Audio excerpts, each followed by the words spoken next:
What's going on, everyone? I'm Zachary Silverstein alongside Anthony Santacondro. This is WHIP Stadium Talk on Wednesday, January 10th. It's been a while. We've been on break. We're still not back until the 16th. I think we go back to school. We usually have Mike Becker and Sophia Martin with us, but it's just us two today. We're trying something new over Zoom. But Ant, first I want to ask you how your break is going. School starting back up soon, but I'm sure it was a relaxing break. Yeah, it was a good break. I hope you had a good one as well. We got a lot of sports things coming up, so that's kind of what's guiding me through the Eagles' struggles so far. But we got a lot of stuff Yeah. going on. The Flyers are looking good. There's a lot of basketball. It's getting to that time of the year where it's almost the trade deadline. So we'll have some good fun things coming up that I'm looking forward to. Yeah, and speaking of basketball, we're going to start off with the NBA. There's, I think, there's 10 games tonight. A couple of good matchups as well. Timberwolves, Celtics, Thunder, Heat, um, and then one that's, I guess, not interesting in terms of the records, but well, it is in terms of the records, but backwards. We have the Spurs and the Pistons playing each other tonight. So two of the worst teams in the entire NBA are going at it. But first, I want to get your thoughts on the state of the NBA. I know there's some injuries to some big time players right now. Tyrese Halliburton is going to be out for a little bit.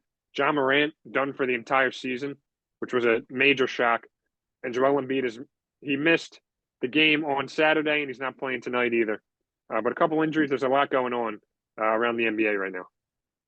Yeah, you mentioned those two first injuries for the Grizzlies and the Pacers. Those are huge. The Pacers they started out hot this season, then they kind of died down a little bit, but they were starting to get back on the right track.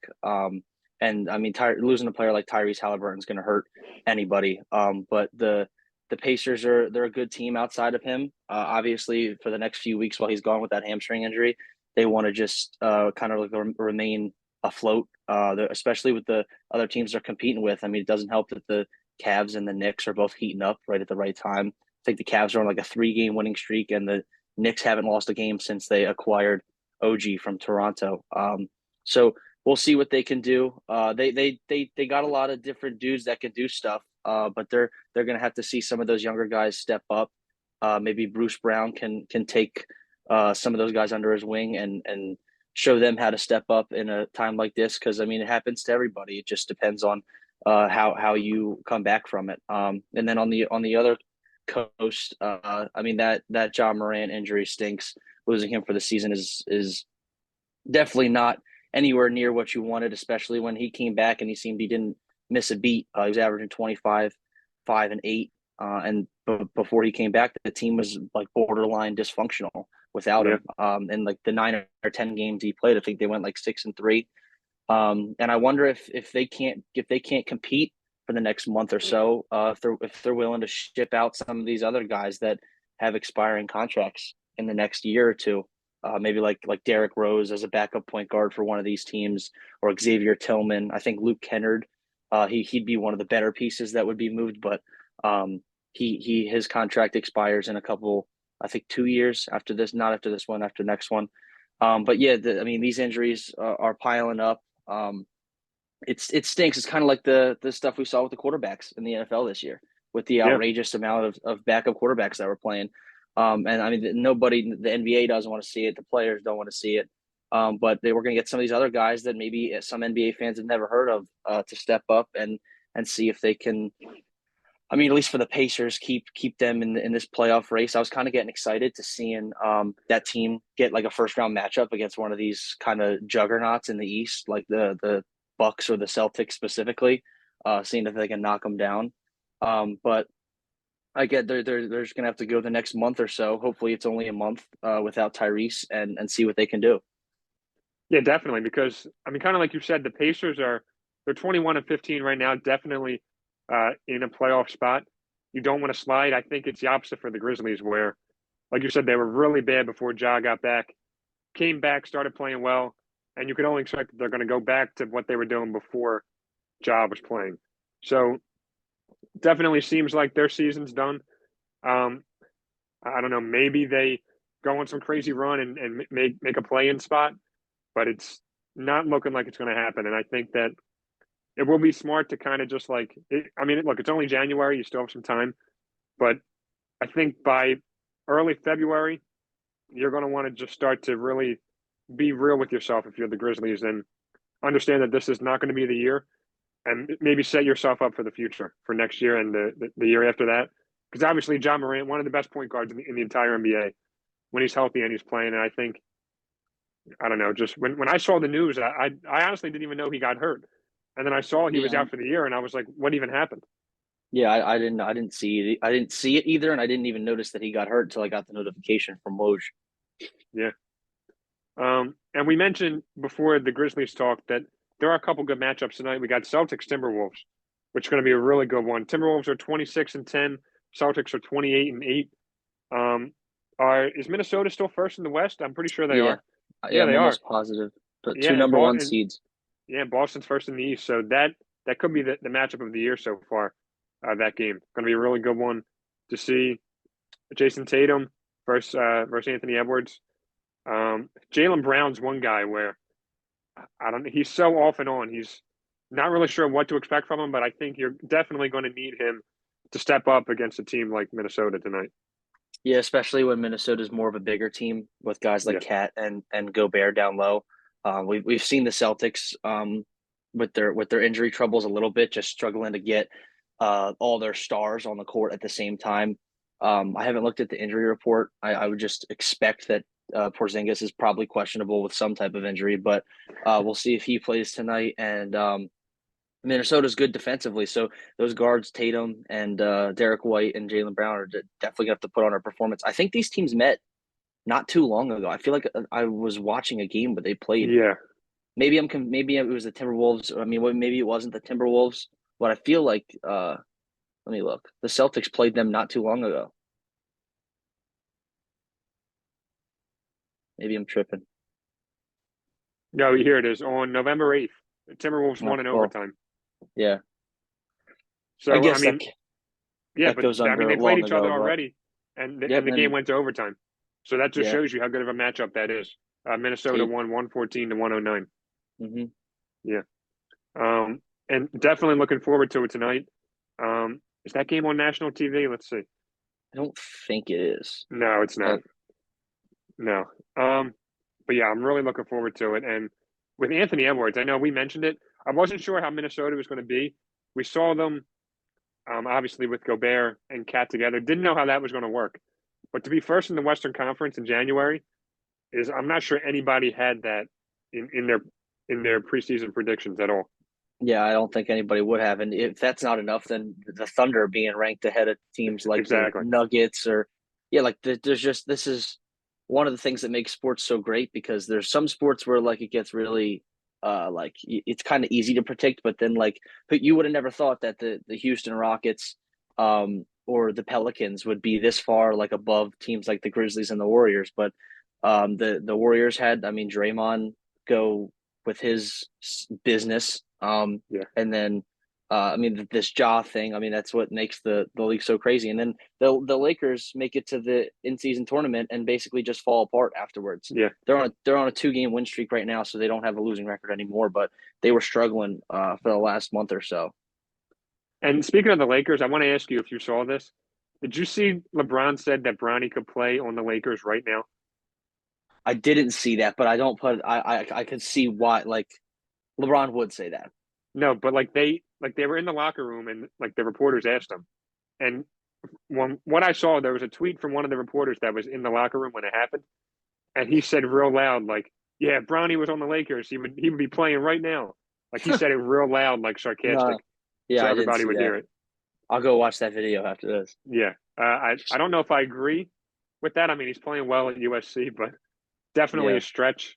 Maybe a little bias from parents, as we know. Can definitely be biased, but yeah, he was trying to make a point to his teammates. I don't know, maybe that's his tactic to try to get them yeah. to wake up. Because I mean, not used to seeing a LeBron team play this poorly. I mean, a 500 LeBron team in January is not what you're used to seeing at all. Yeah. But yeah, there are. It's just so unexpected. I mean, like with the Pistons as well. We talked about this before we came on. To be 3-34 and lose 28 straight with a team full of lottery picks. You look at that roster. There's a lot of good names on that roster, and Yeah, they I just mean, I can't put don't. together win. And Cade's really good. Yeah, I just don't. I understand not because they have a lot of young guys on that team. I understand not being competitive or maybe as good as people thought, but I definitely didn't see them being this bad. With like young guys that like they're not just like young dudes that are in the NBA that you think are pretty solid. Like these are dudes that were supposed to be good. I mean, Yeah, they are, but it's just not working. I don't understand how a team with Cade Cunningham, Jalen Duren, Jaden Ivey, Asar Thompson, and then they have other dudes that have been in the league for a little bit, like Bojan Bogdanovic. I love sure. Alec Brooks. I hope the Sixers go after him after Oh yeah, at the trade deadline. They had him a couple years ago, and then he left. Marvin Bagley. I mean, I don't think he plays much, but I just doesn't see like it doesn't seem like a team that should be 3 wins, a 3-win team 40 games into the season. yeah. And one thing I saw on the Patrick Beverly podcast, they were talking about the Pistons, and I think Pat Bev said it perfectly. He was like the Pistons aren't bad, but they're really bad. And I know Yeah, that probably sounds so crazy saying that, but their record's terrible. But then, like I said, you look at that roster, and they're a really good team. Well, I'm not going to say really good team, but they are a solid team. Or maybe like you have like the Hawks that are 14 and 21 right now.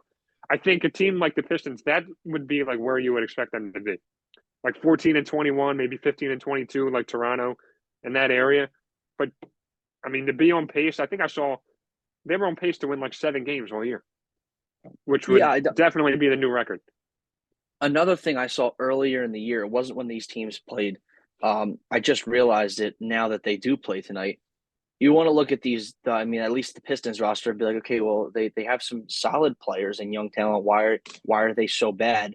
And you think maybe coaching. I mean, we all kind of know Monty Williams is a good coach, Yeah. and because they play the Spurs tonight, Monty Williams and Pop are the two highest paid coaches in the Yeah. NBA, and they have the With the two two worst worst records. records. I Yeah. think that's just like a stop. Like I couldn't believe that. No. I And no, I never thought. No, go ahead. You go. it's I was gonna say like it's not even close. Like it's not like the Spurs could win a game and be like 14th in the West. Like they would have to win 5 straight and to catch the Blazers. And then I mean the Eastern is a little like the Eastern Conference is a little lighter. Like there are two other teams with less than 10 wins, but still the Pistons are just that bad that even if they lost one or two in a row, they would still be dead last. I mean Yeah. if they won two in a row. Yeah. No, I mean, I never thought I would see a Greg Popovich team that was this bad. And obviously, it's a very young team. I was shocked they got that first pick. Obviously, in the NBA, there's the whole lottery. So they didn't have the worst record last year, but they ended up getting that first pick, which means they were bad enough to have a chance. Now, Yeah. this is 2 straight years where a Greg Popovich team is really bad. And I don't know. It's going to take, I mean, obviously, with Wembanyama, he's really good. You probably saw that matchup versus Giannis last week. That was an incredible game. Yeah. Um, but it's going to be a while before they're good again. That draft lottery was kind of similar to what happened with the Blackhawks, where of course everybody's trying Yeah, to tank to get Connor Bedard, and then out of nowhere, like it's the yeah, Blackhawks that gets him.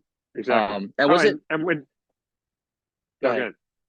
No, and like with Uh, Zion too, the year the Pelicans got the first pick, that yeah, was a same huge thing. shock that they ended up with the first pick. Everybody thought the Knicks were going to get him, and then I think they Yeah, got number 2 or 3. I think they got. I think yeah, they were three because Ja went two and RJ Yeah, went and three. then they got RJ Barrett. Barrett. Yeah. Yeah, yeah, I know, but it's fun with that lottery. I remember when the Sixers got the first pick, when they drafted Fultz, they sent Joel out there to be like the representative for the draft lottery. Ended up with the Hmm. first pick. Um, definitely look back on that draft a lot when I see Jason Tatum sitting there. Um, but yeah, definitely fun with that Many. lottery. That's one of many drafts that we look back at. But Many. we touched on those two more serious injuries. I didn't get to the one with Joel. I guess I'll Yeah. just go on this real quick before we probably wrap it up with the NBA. Yeah. So Joel was dealing with an ankle injury. You said last week, missed a couple games. He missed the last game, and now he's ruled out tonight versus the Hawks with I think it was knee swelling. Yes. And all I really take from this is they gotta. I don't know if it's obviously if it's more serious, you be more careful with it. But Joel's got to be on the court. It's not on him. I'm not blaming him. I'm just saying like this team's as bad as we've seen a Sixers team without Joel on the court. They're 21 Yeah. and 6 with him, and two and 6 without him. And even in previous years, they just like they haven't been that bad when he's not on the court. I think it's mainly because when he was out, they would have like number two guys like Harden and Simmons, who you could argue Maxey technically is having a better season right now than they were when they were the number twos. But I just think Maxey still isn't like fully there yet. Like he's still learning and adapting to being that elite number two. And it takes time to flip that switch on some nights to just be that number one. And he's still young. Like he's got time. I'm not making it a problem or anything, but there's struggles without Joel and kind of struggling to have that like second slash third piece where like this is our like core three. I mean, I don't even want to think about putting Tobias Harris in it just because he makes me sick sometimes. He's your favorite Um, player, I know. yeah, by far my favorite Sixer of all time. I've got like every jersey he's ever worn. Um, I wonder if it like opens. It does open discussion to some of these trade deadline moves that they're gonna probably. I would hope that they make. Um, I mean, maybe for like guys like Dejounte Murray, Alex Laurie Caruso, Marketing. yeah, Laurie Markin and Zach Levine. There's different ways you can go about it. Personally, I would rather. I mean, not rather. There's two types of trades I see them potentially going for that I would be good with. Maybe if they could go for that like mystery role, like number two or number three guy, where they end up giving three, maybe four players, bench players with expiring contracts up, and maybe a pick to receive just like one or two dudes in Yeah. return. That would be for a guy like Markkinen or Murray, or maybe Levine. I'm more on the side of Murray or Markkinen just because I think they're more efficient and they fit the Sixers better. I don't really want Levine to go out there and take 17 Me neither. shots and just keep the ball away from Joel. But then if they don't want to do that and the asking price is too much, I think that there's still a chance that you don't have to give up as much and you can just go trade some bench players, maybe even without a pick, if you just go get a solid bench piece to fill some of the needs that they have, or even just to go after dudes that will be more effective on their bench.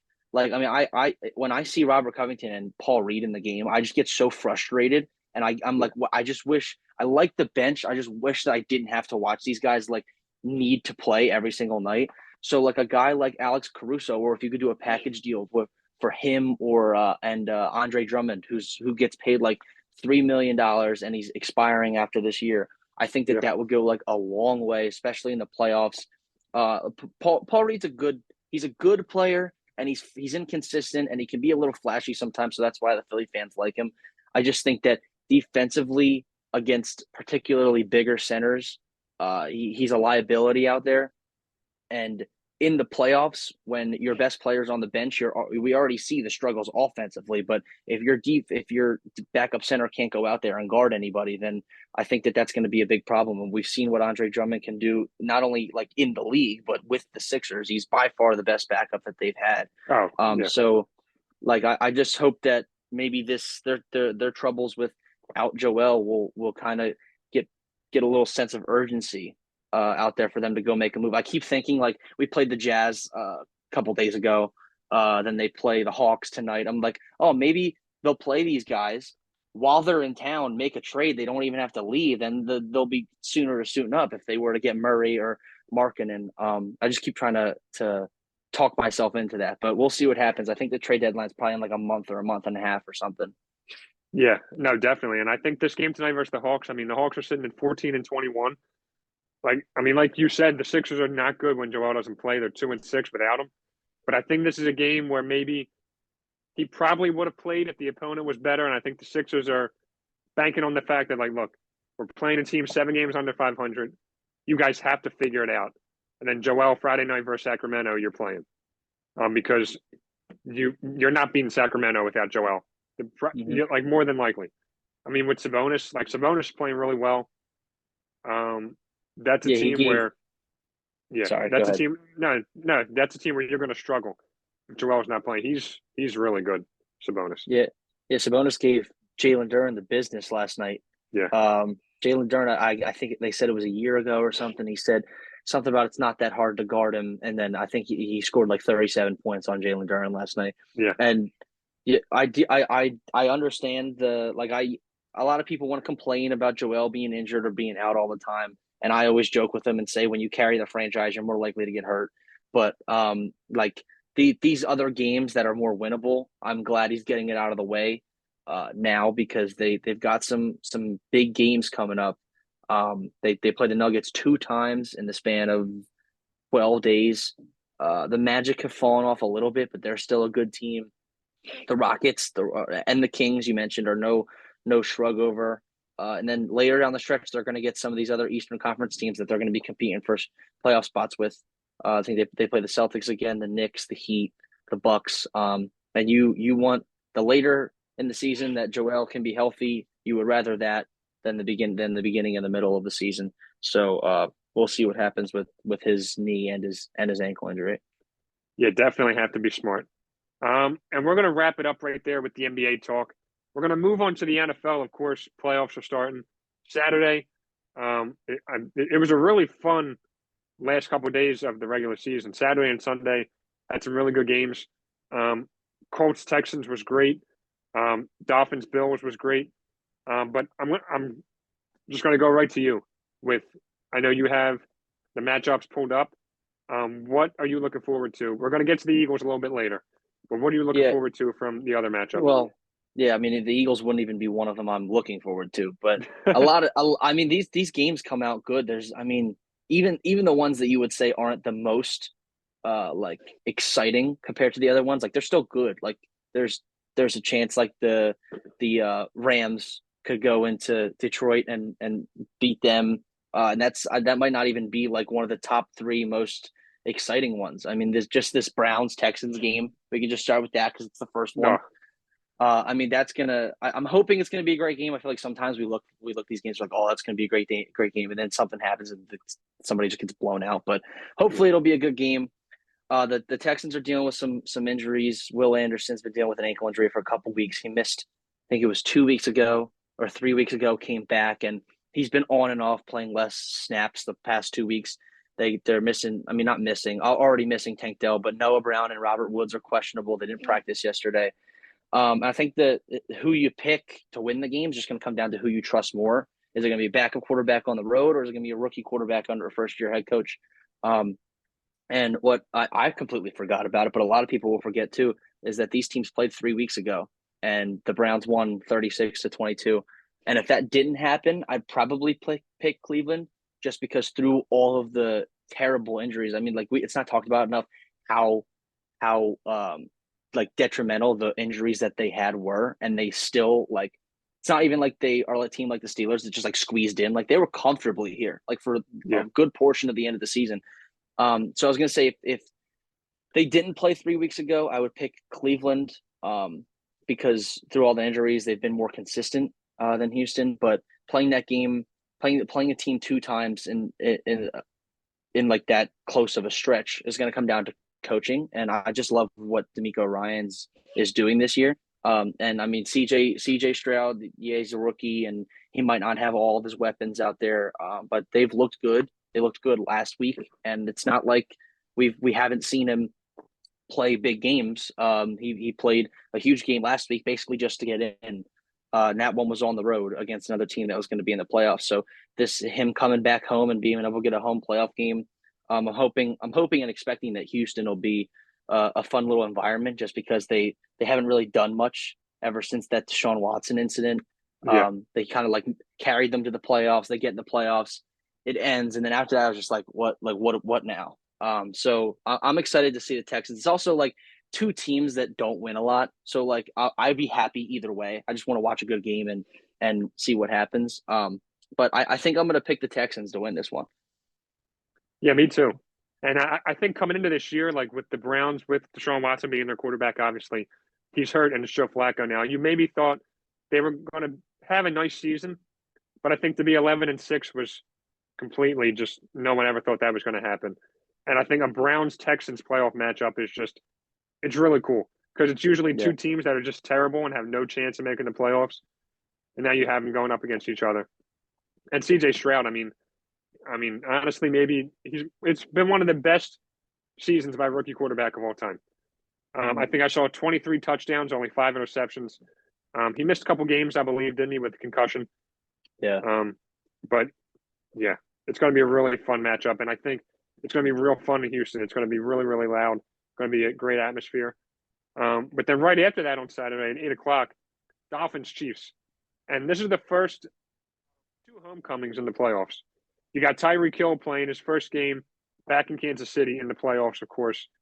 And then we'll get to it right after this. But Rams Lions, Matt Stafford, I mean, what the greatest quarterback in the history of the Lions, is playing his first game back in Detroit in the playoffs. So we're going to get to that first matchup, that Tyreek Hill homecoming. Dolphins Chiefs is going to be fun. Dolphins had a Yeah, chance to tie the game. They were down by 7 versus Buffalo. First of all, Buffalo, incredible turnaround of their season to not only make the playoffs but win that division in a division where the Dolphins were rolling.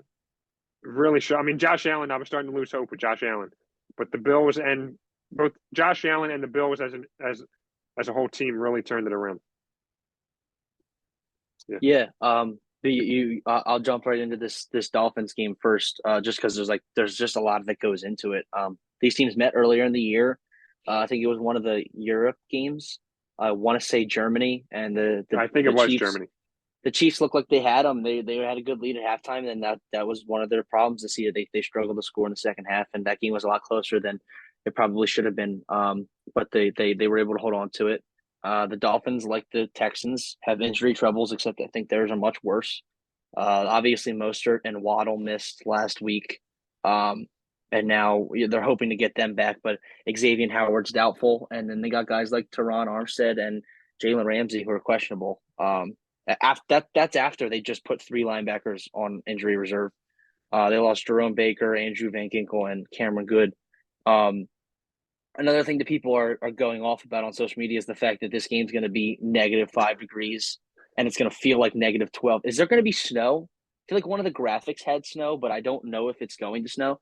Yeah, no. One picture I saw had snow, but I don't think snow's the concern. It's just going to be really cold.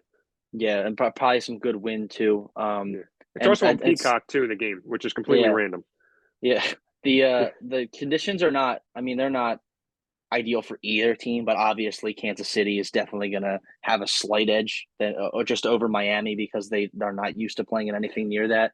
And that does kind of when you look at like the way that these teams play, obviously like throwing the ball and stuff like that, it's going to be a little different, but just the way that Miami runs their offense, I feel like it's going to definitely affect them much more. But then again, they have a good running game, so maybe they'll be able to utilize that. And I was higher on Miami than most people were during the season because I mean everybody was calling them frauds because they couldn't beat good teams. But I think that it was mainly Tua's struggles when he didn't have both of his elite receivers out there, Mhm. along with their defensive scheme. I just remember like watching games where like again specifically like the first half against the Cowboys, like they reminded me of the Eagles. Like, what are you guys doing out there? Like, how is there 15 yards in front of the defender before he gets touched? Um, so I don't I wanted to say that I think that the Dolphins will be able to pull this one out just because I've been higher on them than most other people. But as of right now, just with this particular game, because of everything that plays into it, with these particular teams the way they are right now and how injured they are, I think I'd have to take Kansas City. I don't know if they'll fully get it figured out, but they're coached well enough. It is a home game. That's a hard place to win. And I'm not they I don't need to mention it, but they do play. They do have Patrick Mahomes. So Yeah, in a game where I think it could be 50-50, I'm going to lead towards the team that's less injured, and they're at home and they do have the better quarterback. yeah, and I think definitely, like you said, that the conditions are going to play a major factor. But the Dolphins are a team that can really run the ball, and of course, when you have Tyreek Hill, you can throw that little check down pass, that little screen pass, and he could run forever. Um, but yeah, I think when you have a quarterback like Tua, who's used to like really nice weather his entire life, obviously from Hawaii, then played at Alabama, now playing in Miami, like conditions are always great. And Kansas City, Kansas City, regardless of the weather, is a tough place to go into and play. Um, and also tough. We're going to move on to Steelers Bills on Sunday. That game's in Buffalo. We know how crazy the conditions in Buffalo can be.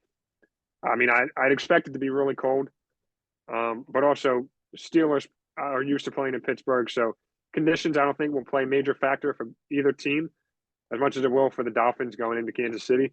But I know I just spoke really highly of the Bills, but I think that's a game where Pittsburgh could go in and maybe steal one. I I just have a feeling that defense is going to step up, and we're going to see the Steelers walk away with a win on Sunday. Yeah, so you touched on all of the specific points I was gonna make, but in the end, I did still say I was gonna take the Bills. I'm confident in them. They're especially good this time of year. Josh Allen's 16-0 in his final four regular season weeks of his 4-year career. And my gut tells me the Bills are gonna blow the brakes off of them. But then again, the Steelers have no business being here, but because of coaching and they do like just enough, that's why they are. And all it takes is Josh Allen to make one of those bad decisions, and this game could be a lot closer than people Yeah. would guess. So I definitely see where you're coming from, thinking the Steelers can steal one. And if the defense is definitely not their, I mean, it's definitely their strength. So if their defense can do just enough, then they have a chance. And I think this game's more about Josh Allen and McDermott than it is about the Steelers. I mean, there's a lot of times where they do some very questionable things, both the coach and the quarterback. And I think that this is what that game's about. The Steelers have been good since they got rid of Matt Canada offensively. They've been better. I don't think that they've been overly dominant, but we both said that their defense steps up and it keeps them in games. So if they can do to Josh Allen what some other teams earlier this year have done and make him turn the ball over, and they definitely have a shot. Just because they've beaten teams like the Browns fully healthy and the Ravens earlier in the year, and they can compete with these teams just because of their coaching and the way their defense handles business.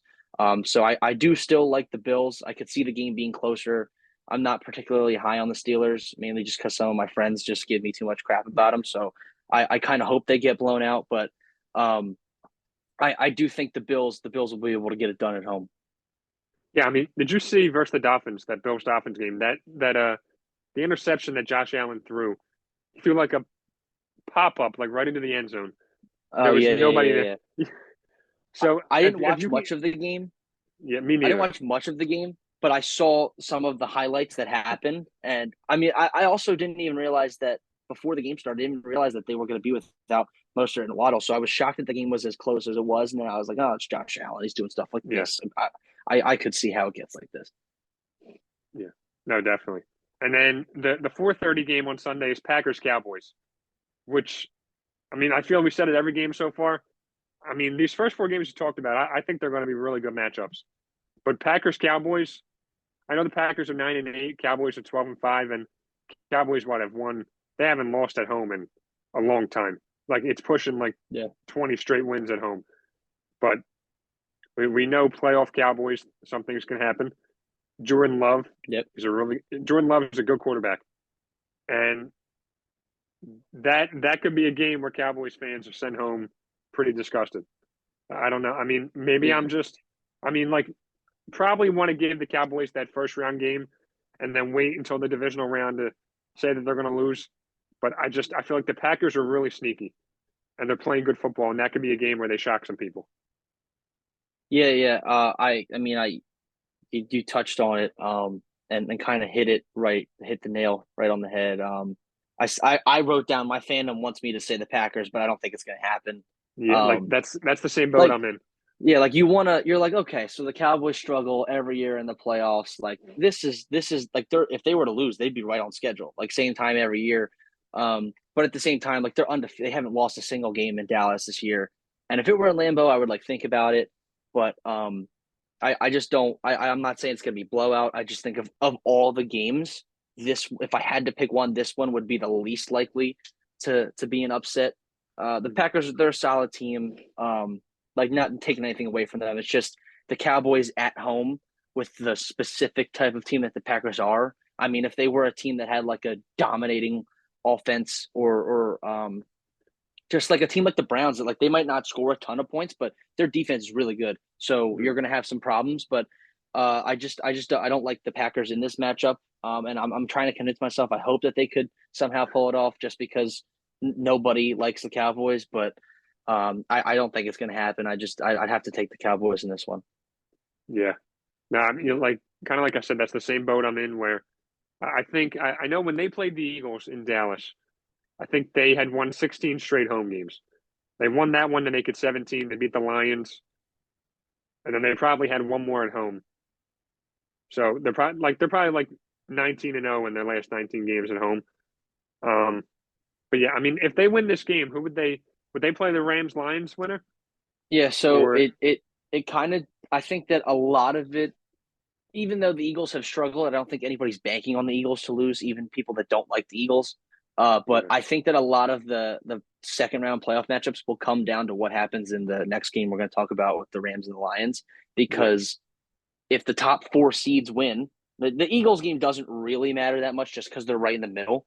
So mm, they're most likely going to play the highest team, which would be the 49ers. But unless the Lions were to do what the Lions do best and not win a football game, then I think the Eagles would end up playing the Cowboys if they were to win, and the Rams would play the 49ers, which two divisional games in the divisional round. Um, with teams that just like don't like each other, with mixed with how much talent there is between those four teams, that would be a crazy divisional playoff weekend. But we're just gonna before I ask for some of these other teams to win so we can get the right matchup, I'm just gonna hope that my team comes to play on yeah, Monday night and they don't sell the season. yeah. I mean, they got that Monday night slot. They're the only game on Monday. Um, going to be nerve wracking. But we have before we get to the Eagles, we have one more game to talk about. You mentioned it real quick. Rams Lions. Matthew Stafford, probably best quarterback the Lions have ever had. Still beloved in Detroit. I know a lot of Lions fans were happy when he won the Super Bowl with the Rams a couple years ago. But first game back in Detroit is in the playoffs, and I think it's the first playoff game the Lions have hosted in forever, in a very long Yeah, time. And the yeah, fact that it's against Matt Stafford of all people is storybook. Again, that's why we love sports. Things like this happen so often. Um, I don't know. The Rams are a team. I was just like watching other games and like you hear like the announcers talk on TV and all those football analysts. They all say the Rams are a team that you do not want to run into. They're playing yeah. really well. Um, I would say if there's one team in the NFC, not going to call it a sleeper team, but like not talking about like the Cowboys, 49ers, like one team that didn't win their division. Or no, I think they did win their division. I'm sorry. But just a team like that, that's 10-7, good team, just 3 games over 500. You do not want to face them, and the Lions are going to be in a tough spot on Sunday. Yeah. I mean, if the Rams playing in Detroit with Matt Stafford as their quarterback isn't storybook enough, people forget that Jared Goff used to be on the Rams, took them to a Super Bowl, so he's It's definitely playing for something too. And if you said it perfectly, if I'm Detroit, this isn't really a matchup you necessarily look for in the first round, because they are one of those sleeper teams, and they're obviously the defense isn't their strong suit, the Lions, but it's not ideal to have Matt Stafford, Cooper Kupp, Puka Nacua, and Kyron Williams come into town. yeah, And that's the offense you're facing in the first round, especially with their coaching. Sean McVay is a good coach. He's been in the league um, this long for a reason, as a head coach. And I mean, another thing that we see with the Lions that kind of just makes like, oh yeah, they're a good team. You want to believe in them, but like, why would you do that? It's a coaching thing that they kind of just tend to misuse some of their weapons, and we've seen it before earlier in the year. They were overusing David Montgomery and not using Jahmyr Gibbs enough, and it not yeah, only was resulting in not having as powerful of an offense because of how good Jahmyr Gibbs is, but David Montgomery was just being overused, and he ended up dealing with some injuries in the middle of the season. Look what happened last week. Last week was a pretty meaningless game. I think that they needed Dallas to lose to the Commanders and the Eagles to lose to the Giants, which I mean, even though the Eagles did lose, the chances of both of those happening for you to move up just yeah, wasn't likely. And they wanted to play the Mr. Aggressive um, role, and it cost him his stud rookie tight end. Sam Laporta got hurt with a knee injury, and the coaching staff said that there's an outside chance of him playing this week, but we'll see. And if he can't, that's one less weapon for Jared Goff. And Jared Goff's had a fair share of questionable performances this year. It seems like they get on a hot streak, and then whether it's against the Bears or a very questionable team. He just comes out and he fumbles 3 times, 2 interceptions, and you're like, what's this dude doing? So this is definitely a tough game to choose because the Lions are a good team. They have a lot of talent. It's just not a favorable matchup. Yeah. And the Rams also like they're not like they're a wild card team for a reason. They got to figure it out in the second half, but they were a really bad team to start the year. And you could say they didn't have Cooper Kupp, but their defense struggled early in the year. So we'll see what happens, but I think that Detroit's playoff run isn't going to finish so magical, and I think I'm going to pick the Rams to come up with the upset in this one. Yeah, I'm going with the Rams too. And I said the Rams did not win their division. Of course, the 49ers won the NFC West. So I think obviously the Eagles aren't division winners either. But right now, as they've been playing the last 4 or 5 weeks, I think the Rams are the best of those non-division winners. Um, Yeah, and I mean it's just, that's just yeah, like to think that the Eagles were 10-1, and I'm completely comfortable it's, saying that they're not even the best wild card team. It's outrageous. yeah, um, Hopefully they work a miracle. yeah. And we're going to move on to the Eagles. And before we get into that, I was thinking of, I know everybody's saying that like we never seen a collapse like this before in the history of the NFL. I was trying to think of seasons that I could compare it to from other teams. And I don't know if you thought of this too. 2020 Steelers Yes, exactly. were Lost the they first. were They they were 11-0, Yeah, they got. 4 killed by I don't Baker. remember. I don't remember if the game was a blowout, but it started at a blow as a blowout in the playoffs. They played um, Cleveland at home, and they were down. I think 21-0 something in the first quarter, Yeah. and it might have gotten a little bit closer. But if I had to think of a most recent team that is like the Eagles, I'd pick them. The only difference I think is that I think that this team had more talent than that Steelers team did, and I think Oh, that me too. that Steelers team was coached better than we are.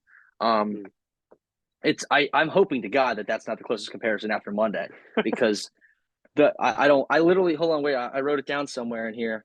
Um, Against Baker too. The Steelers lost versus Baker. Now the Eagles play Baker. yeah, so my final thought, not my final thought, but just I guess my pick is I tried to leave my bias away from it. I let what my mind can allow pick who was going to win this game, and I picked the Eagles not because I think they're going to win or because they're going to figure it out, just because they have to. Because my brain can't imagine what would happen to this fan base, this city, and the organization if they finished the year 1-6 and getting bounced in Cannot. the first round. It would just be. I mean, you think Sixers game 6 in May, they're at home, finally have a chance to go to the Eastern Conference Finals. They choke it. You're like, wow, that's bad. Then the Yep. Phillies somehow blow the series after going up. They were up 2-0, and then they were up 3-2. They Yep. blow the series to the Diamondbacks, and you're like, this just can't get any worse than that. And I can't even like I can't. I almost but feel like I'm dreaming sometimes at the fact that not even that they've lost the games towards the end of the year. It's just like how bad they look in them. Like Yeah. they don't look like a top 20 team in the NFL when I watch them play. And on offense, I see it mostly because of coaching. On defense, I think it's mainly just because the players that they have out there aren't that good. I think some of them are older and they're not as good as we thought they were. They've also Anthony had a Morrow couple. cannot Yeah, tackle. I mean, you got him who can't tackle. Keely Ringo's been good in coverage, but I feel like every time I watch a ball go his way, there's just a penalty, whether it's a good penalty or not a good one. And then I honest to God, I've watched pretty much every snap of the last. I mean, probably every game so far, and I can't remember the last sack we had. And No, it's we're supposed to have one of the best defensive lines in the. And you're like, oh, they don't get sacks. Maybe they have a good run defense. Nope, not that either. They just get no. gashed by it. Get James Conner with a bad offensive line, Saquon Barkley with a bad offensive line, and it's not even like if you're playing a team like let's say the Dolphins. I mean, they have a good run game, but you're scared of the wide receivers torching you, or and you're just like letting them kind of run. I'd understand that, but you're playing teams like who did the Cardinals have? They didn't have Marquise Brown. What was that? Something Wilson. What was his name? You thinking of the guy that didn't have a catch for like 5 straight weeks or whatever, Yeah, and he and came then back. just He cost the pick six from Sidney he Brown did, because yeah, he ran the wrong run the wrong route, route. and then he torched the Eagles defense. Greg Dortch, who's supposedly like a 5 foot tight end, he looks like the Yep, best player to ever take a football field out there. And then I don't even know which wide receiver in the Giants game played better against them because they all yeah, had games. And it's so draining. because like you're like, oh, okay, I think I'll know what fixes the offensive side of the ball just from play calling, and then you're like, okay, well that solves one of the nine problems that we have. So they got a lot to fix up, but I skipped over a bunch of the stuff I was going to say. I'll let you take the floor for a little bit. Yeah, no. When I look at this Eagles team, my confidence in the offense is still there because I think that they have the talent level to just figure it out. I think, especially in this game on Monday, the Eagles' offensive players are just better than the Buccaneers' defensive players. And I think that they will be able to figure out and make something happen. But this defense, even though there have been some injuries, obviously Slay hasn't played in a while. James Bradbury, no clue what happened to him between Yeah. last season and this season. Like you said, we get no sacks. We had like eight. The Eagles had like 80 last year. I think 40 this year. So even though I have confidence in the offense, I don't have the confidence in the defense to keep the Eagles in the game. Even though I think they will win on Monday, I think it's going to be really close. It's going to be a nail biter. But I think that the Eagles are in a spot right now where even if the offense puts up 30, 35 points, it's still going to be close because the defense is that bad. Mm-hmm. And it's so frustrating because you see, obviously, 10-1. They really weren't blowing teams out the entire season, even when they were 10-1. But they would just figure it out. They would just find out a way. They found out, obviously, versus Kansas City, they were helped out by Valdez Scantling dropping that ball. They lose if he makes that catch. Bills, they find a way in that. They just kept finding a way, and it's just not happening this year. And whoever made the schedule this year for the Eagles set them up perfectly in the last like 5 weeks to win, not only win Yeah. the division, but get the one seed. I mean, before that Cardinals game, you were a Drew Lock 94-yard, whatever it was, Yeah. drive in a minute and a half away from having the one seed if you beat the Cardinals and the Giants. Mm-hmm. And they were set up as perfect as you possibly could be. And here they are. I think this is the most favorable matchup out of every single team in the NFC. I think, like, this hurts me to say, but if they were playing any other team, I would pick them to lose. I think this is that one Yeah. team where I feel comfortable with them going in and winning that game. They did, and they played them already this year in Tampa Bay. So maybe you go in there Yeah. and you know how they play, you know some things to figure out. But this defense, you have to tackle first of all. I can't even count the Yeah. amount of broken tackles there's been, and the secondary. No faith in the secondary, especially with Slay out. But I think he is playing on Monday. Yeah, there was a thing that's so concerning about the team is that so they've got some key injuries that might not one of them will keep this player out, but the other three are probably going to play. I would assume AJ Brown, Jalen Hurts, Devontae Smith, and Sidney Brown obviously just tore his ACL, so he'll be done. But what's so concerning is that even if they had all four of those players, they've played so bad that like I would even if they were all healthy, I'd still be worried and Oh concerned yeah, about how this game's going to go. And just because the coaching staff would probably find a way. You mentioned the offense doesn't seem like as bad of a problem as the defense because the talent is there. Like they and I think that you saw that for like a good portion of the season because in the games that were close, like when we would or the Eagles would go into overtime with the Commanders, and you're like, what's going on offense? In those games, people would notice that why are we running screen passes to Julio Jones on 3rd and 10? Why do we only run this one run play? And it's the most obvious formation you could like. You just know that you're running the ball here. And in those games, people would point it out. But then in other games that weren't so close, it just seemed like the talent of the offense outweighed the struggles that the coaching was having. And I mean, I put down my three biggest concerns for this game, and I put three ways that I think that they will most be able to, um, not easily win, but if they do these three things, then I think that they have a really good shot of winning.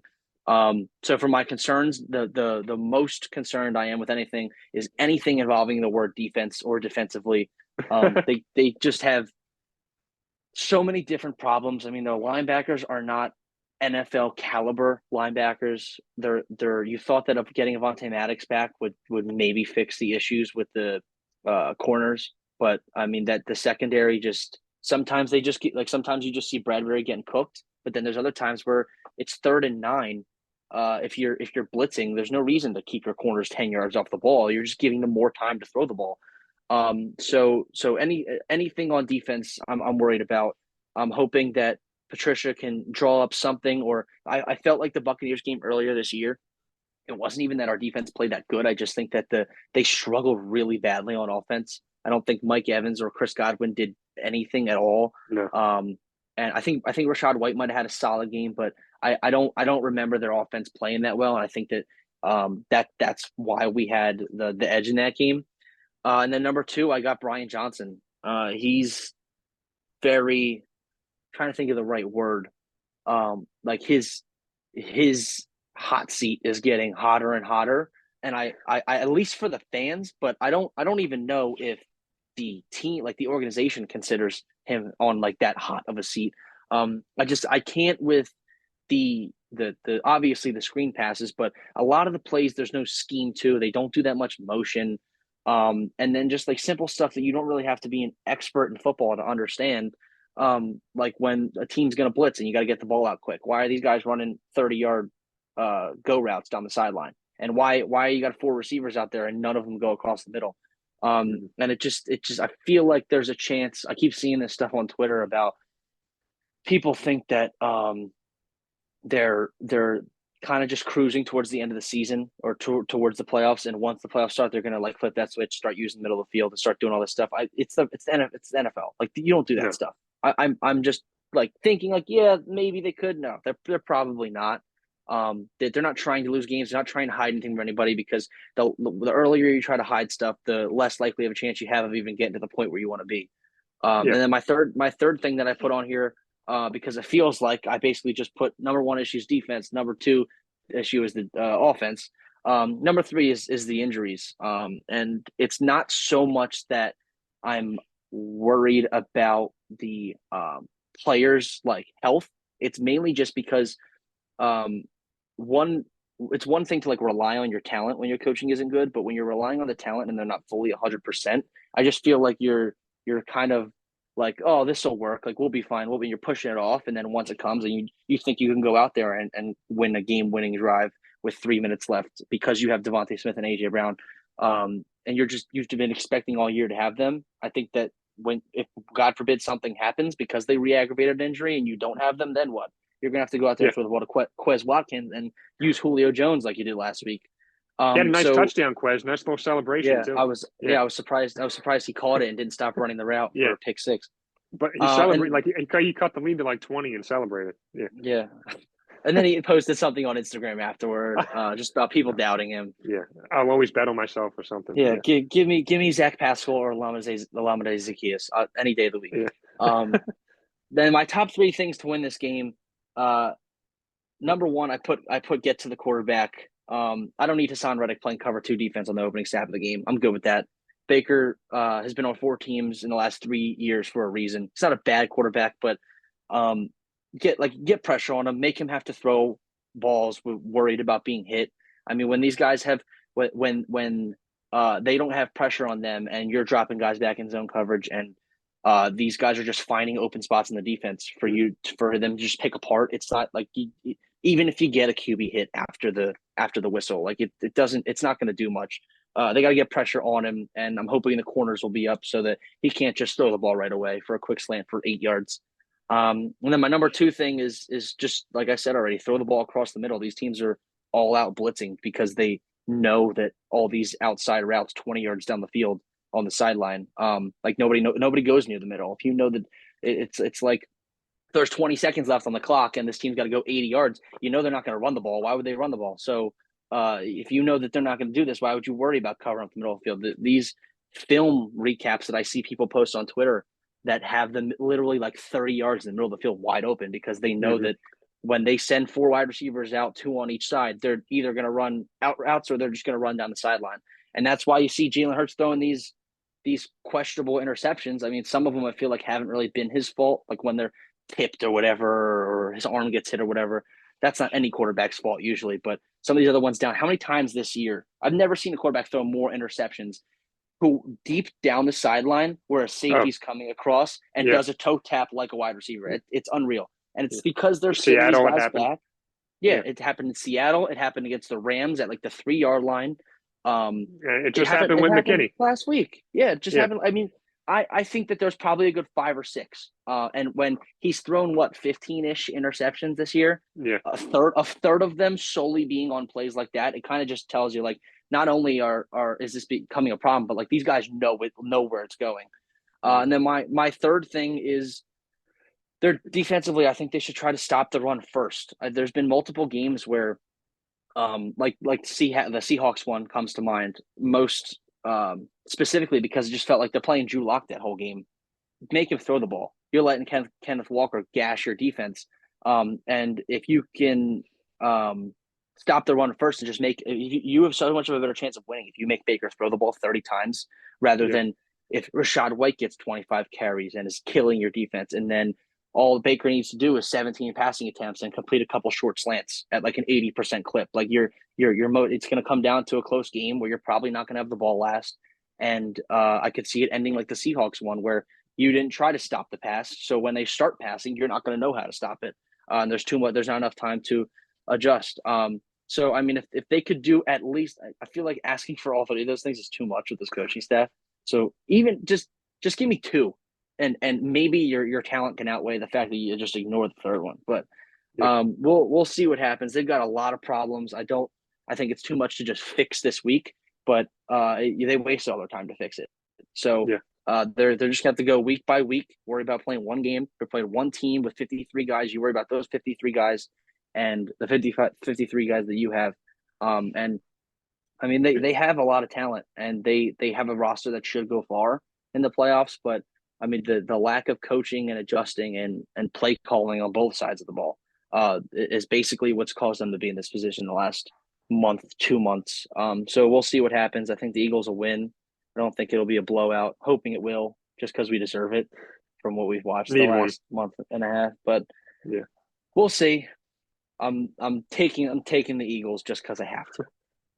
yeah. No, I think they just need to play smarter football and obviously coach smarter as well. Obviously, um, there have been times I know when AJ Brown was talking to reporters, he said like, "Oh, like on that one screen pass against Arizona, if somebody blocks a little bit more to the left, then Jalen runs in for a 30-yard touchdown." Which you look at the film and he's right. So a lot of it is the players just not doing their job, and it's hard when you need all 11 people to do exactly what they're supposed to do at the exact right time. But even like in that Cardinals game, I remember when the Cardinals took the lead. I think it was James Conner went on a big run, and they tackled him at maybe like the 5 yard line. Just let him Yeah. run in Mm-hmm. because you know he's going to end up scoring. If you let him go in immediately, I think they would have had about like a minute and a half to go, maybe like a Yeah. minute 45 to Mm-hmm. try to take the lead. Where I think they were down three with Jake Elliott. Right? Did they lose that game by three? I think they did. I Let me want to see. say they lost by 4. I think it was Yeah, 35 they to did. You're 31. right. 35-31. I only It know was. that because as soon as we took the lead, I texted my friends and I was like, "Mark my words, this is exactly what's going to happen."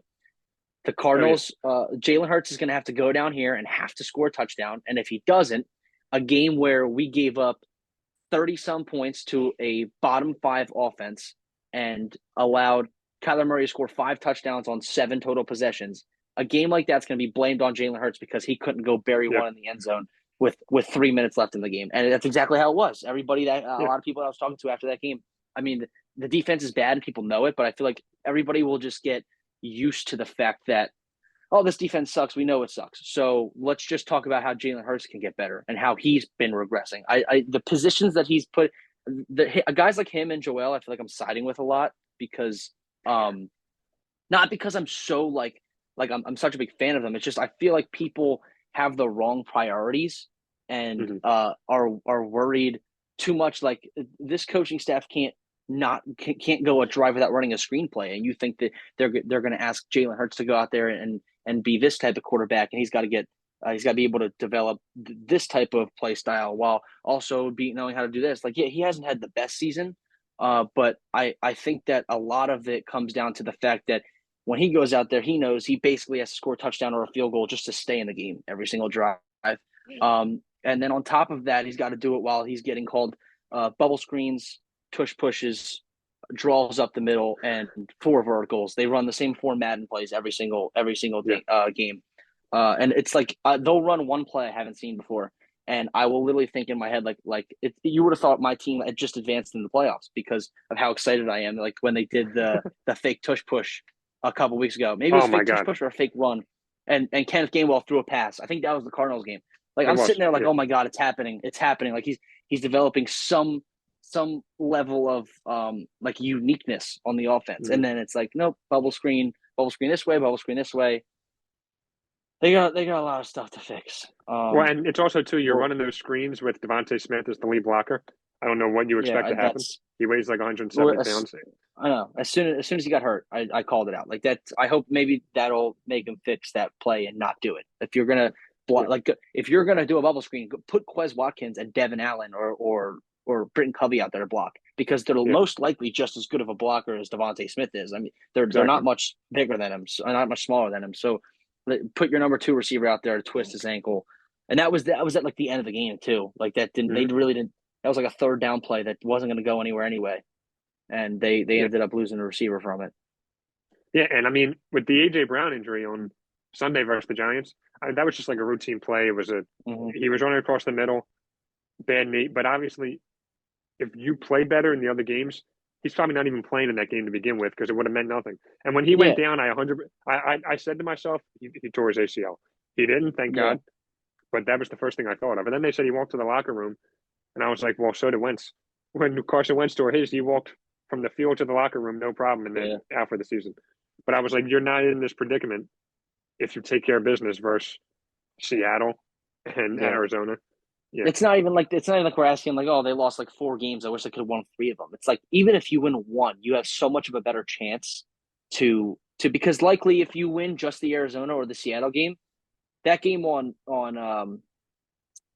Sunday it was you just have to, it doesn't matter what the Cowboys do. The Cowboys could beat the Commanders by 40. You just have to win that game. yeah, And yeah, the starters would still be playing, but then you think like, yeah, the starters wouldn't even we'd be playing Tanner McKee and Quez Watkins out there if they would have won 2 games against teams they could have beat. Neither of those teams made the playoffs. One of them's gonna have a top 5 draft pick and they couldn't get it done. Um yeah. I was thinking about the defense and I was wondering it's kind of it's very embarrassing, but it's also like real when you play teams with good quarterbacks and you don't think your defense can stop them, you want to go out there and you want to hold the ball. You want to keep them off the field. They can't beat you like when you're playing Mahomes if you keep him off the field. And I would like to see the Eagles do a similar type of play style where the defense and the offense can kind of like work together where we want to keep the other team's offense off the field, not because we're scared of the quarterback, just because our defense is so bad that if we can run the ball and drain clock and go out there and put up 3 points or 7 points every single possession, then we don't have to. It puts more pressure on Baker Mayfield to go out there and score points. Whether we get 8 sacks like we were last year in the playoffs, or we get 0 like we are right now. So I'd like to see them. Obviously, everybody likes to see them run the ball. I personally think that their running game isn't as good as people think it is. Mainly, that's because the offensive line is not as good as people think it is. I mean, they still have a top offensive line, but at the same time, Cam Jurgens has been in and out. Landon Dickerson's been in and out. And Jason Kelsey and Lane Johnson are still elite, but they're getting older, so they can't really do everything that they used to, and that's going to have an effect in the running game, especially when defenses know your offense passing game isn't as capable as it should be because you run the No, same 4 routes every single play. So they're basically like, all right, we're going to let you pass and just hope that you don't switch and flip the script on us and start running routes we've never seen before because we know the 6 that you guys are going to run when you line up outside. But that them being able to keep the defense off the field as much as they can will most likely benefit them in not just this game, but any other game that they play from here on out. yeah. So before we head out, I just want to get final thoughts on both the NFL as a whole and maybe like your most exciting game, other than the Eagles, that you're looking forward to watching. So I know me first, I would have to say that that Rams Lions game is what I'm really looking forward to. I think just the storylines are perfect with Jared Goff, who took the Rams to a Super Bowl, versus Matthew Stafford, who is beloved in Detroit because his time with the Lions. I think the Rams come out on top in that one, but just really good game. Um, and then one more final thought about just the Eagles. I want to throw that in there. Thank God for Jake Elliott. The only thing making Yeah, me happy right now with that team. Love Jake yeah, Elliott. Um, you could, I mean, I think that Cowboys kicker Aubrey is probably the best in the NFL right now, and then Elliott's right behind him. Yeah. With Koo as well. I think Koo in Atlanta is automatic. But if there's anything I can look back on this season, if they do end up losing on Monday, at least I could say Jake Elliott was there the entire season, just making people smile. But yeah, I'm gonna Yeah. go over to you. Yeah, so I'll do a similar thing, pick my most exciting game, and then I have one more Eagles thing. I think I like what you said about the Lions and the Rams game. I just feel like I can't pick that game solely because despite the good storyline behind it, I get so frustrated watching the Lions because of the potential. And I don't like when they're calling or questionable plays and not using Jahmyr Gibbs. I'm a big Jahmyr Gibbs fan. So when he's not on the field in certain downs or situations that I think he should be, I find it annoying. I don't dislike Jared Goff, but he's one of those quarterbacks where like you want to put him in that like not top five, top 10, but like up there. Like he's one of the quarterbacks you can win with, Yeah, and kind of similar to Kirk Cousins. But then they have those games where they like you're doing this to yourself when you fumble 3 times and throw 2 picks versus the Chicago Bears, and you're down 10 both times you play them in the final 5 minutes. And I'm trying to find the picture here about the Eagles thing that I had, but yeah, I think that my pick for the most interesting game that I'm most looking forward to would probably just have to be the Texans and the Browns game. Just because the kind of just the season that both of them had, the two franchises that it is, and it's the first playoff game, so I'm gonna be watching it the first quarter. I'm like, oh, I'm so glad like playoff football's here. And I just think that both teams are kind of fun to watch. The Browns like they've got a couple dudes offensively, like Amari Cooper, Elijah Moore. You're starting to learn about Jerome Ford, but they don't have like the most star-studded offense, and they go out there and they score points. And their defense is one of the best in the league, so that's why people like watching them. And then the Texans they're just one of those young, fun teams that you're like, oh, this is going to be exciting watching this team for the years to come. Also, that's a coach that I don't get frustrated watching his team play because they make the right plays. They don't. I feel how many times do I watch the Lions and in a close game, one of their defensive backs gets a yeah, stupid penalty, like you 15 yards. It's like watching the Eagles, kind of. Um, except I think that the Lions defense might be able to stop a nosebleed every once in a while. So yeah, I'd probably go with the Browns and the Texans. I think that's going to be one of my games that I most forward to. And my Eagles thing is the only good thing about the collapse of their season um, that they had the last 2 months is that the schedule next year, they won't be playing a first place schedule. So they will have an opportunity to extend that record for division with the most without repeating a divisional winner oh two yeah, times in a row. So that's been going yep, on since like 2003. The Cowboys just extended it after the Eagles choked it away.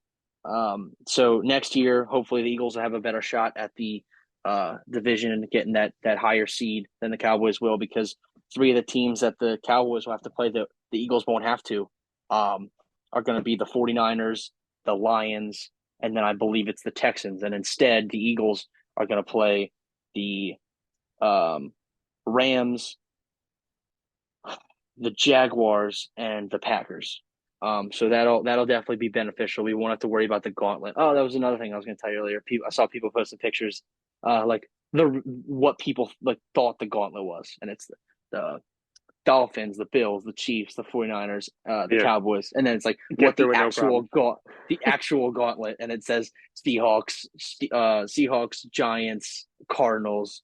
So I thought that was funny, but Yeah, I'm excited for this week. I'm hoping that after we get a good week of football, because I think we will get a good week of football, I'll be able to not want to cry myself to sleep after my team chokes their 6th game in the last 7 weeks.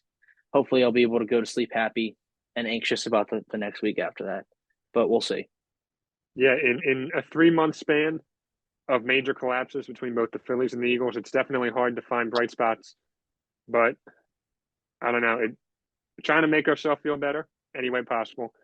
Um, and yeah, me, Jake Elliott, you the schedule for next year.